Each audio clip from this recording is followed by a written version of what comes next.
Assalamualaikum and hi surfers and everyone. So today let's talk about cellular respiration process. So this project is handled by me, Sharonizam, Akil, Adam, Brittany and also Hannah. What is cellular respirations?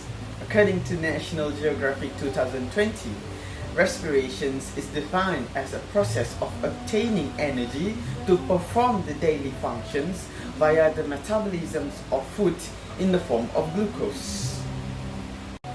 So cellular respirations usually occur in mitochondria and the energy will be stored in the form of adenosine triphosphate or ATP to maintain the adequate functions and ionic homeostasis.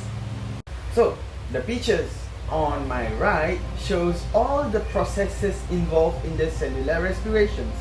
This includes glycolysis, pyruvate oxidations, Krebs cycle, and oxidative phosphorylations.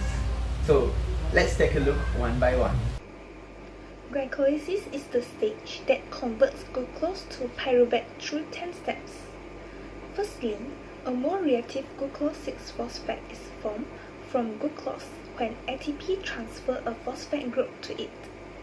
Secondly, the enzyme phosphohexoisomerase helps in converting glucose 6-phosphate into fructose 6-phosphate. Next, fructose 1,6-biphosphate will be formed from fructose 6-phosphate. ATP provides phosphate while some heat energy is lost. With the aid of enzyme aldotase, 2 molecules of 3-carbon sugar will be formed, which are dihydrosyl acetone phosphate and glyceraldehyde 3-phosphate by splitting of FBP. Then, the triose phosphate isomerase restructure DHAP molecules into GAP as only GAP can stay in the glycolytic pathway to proceed. During the 6th step, with glyceraldehyde 3-phosphate dehydrogenase, conversion of 1,3-biphosphate glyceride from GAP will occur. In this process, H- from GAP cause NAD+ to reduce to coenzyme NADH. In the 8th step, 3-phosphoglyceride is formed from 1,3-biphosphoglyceride by the phosphoglyceride kinase. 2-phosphoglyceride is formed from 3-phosphoglyceride with the help of phosphoglyceride mutase. In step 9, as a result of phosphopyruvate hydratase, 2-phosphoglyceride lost 2 moles of water to form phosphoenolpyruvate, which is an irreversible reaction. Lastly, pyruvate kinase assists in the formation of phosphoenolpyruvate. The second molecule of ATP is made up from ADP, in which the phosphor group comes from PEP. Pyruvate is the end product of glycolysis from the conversion of PEP by losing the phosphate group. Hello, my name is Muhammad Akil Nazran. I will be talking about the pyruvate oxidation. Compared to the other processes in the cellular respiration, the oxidation of pyruvate is rather short. The purpose of this process is to convert pyruvate into acetyl coenzyme A, or in short, acetyl CoA. This conversion can happen thanks to pyruvate dehydrogenase complex, which is an enzyme that will perform various actions and reactions with pyruvate in order to convert it into acetyl CoA. In this process, carbon dioxide and electrons will be released as a byproduct. Electrons will be captured by NAD+ and will be converted into NADH.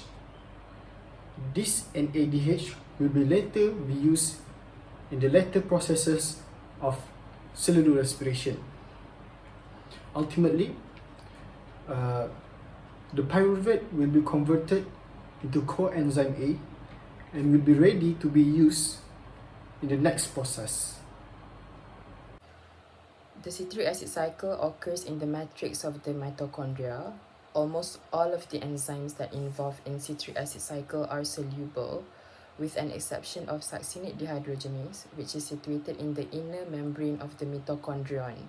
The 8 steps of the cycle include a series of redox, dehydration, hydration, and decarboxylation reactions that bring about 2 carbon dioxide molecules and 1 GTP/ATP and reduce forms of NADH and FADH2.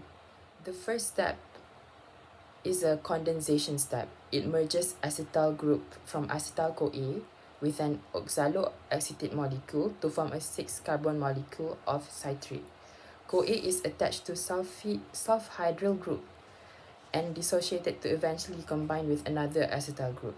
This step is irreversible because it is highly exergonic. The second step is citrate losing one water molecule and receives another citrate molecule, and then citrate is converted into isocitrate, which is an isomer.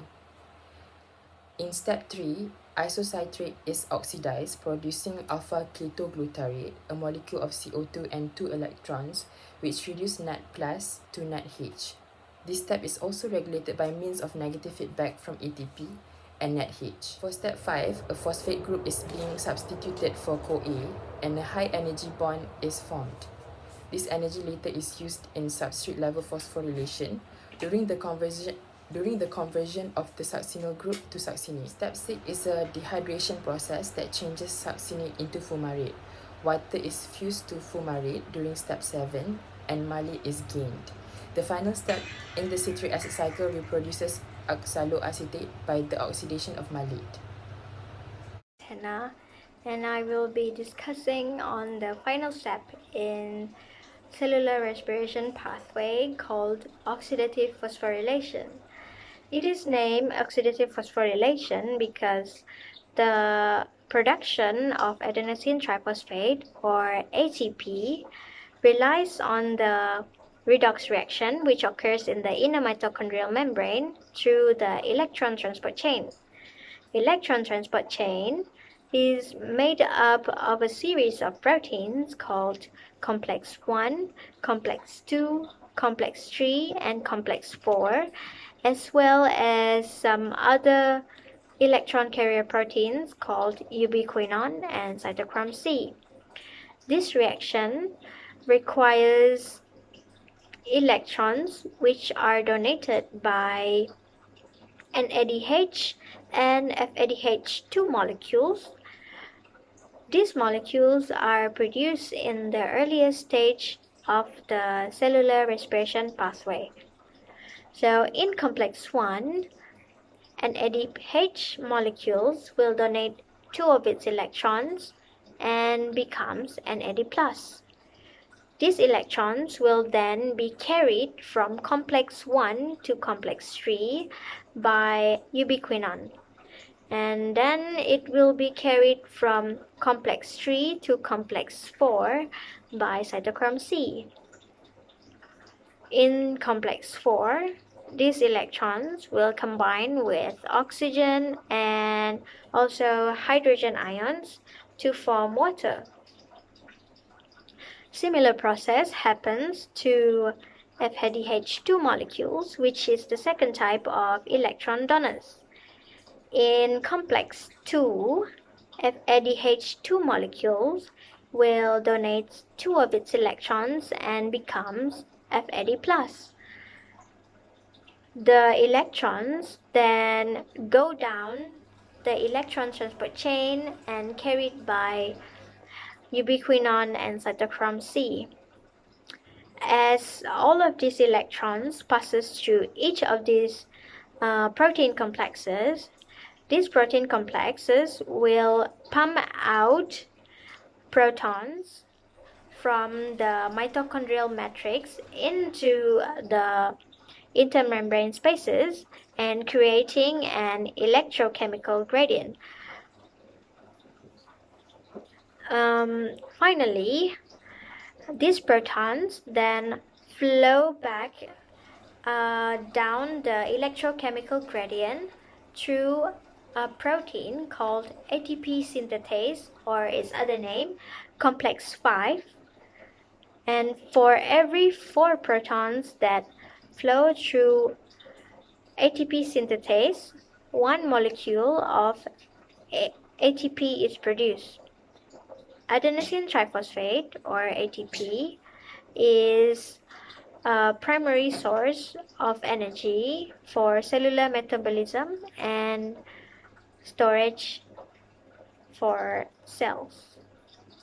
That is all. Thank you.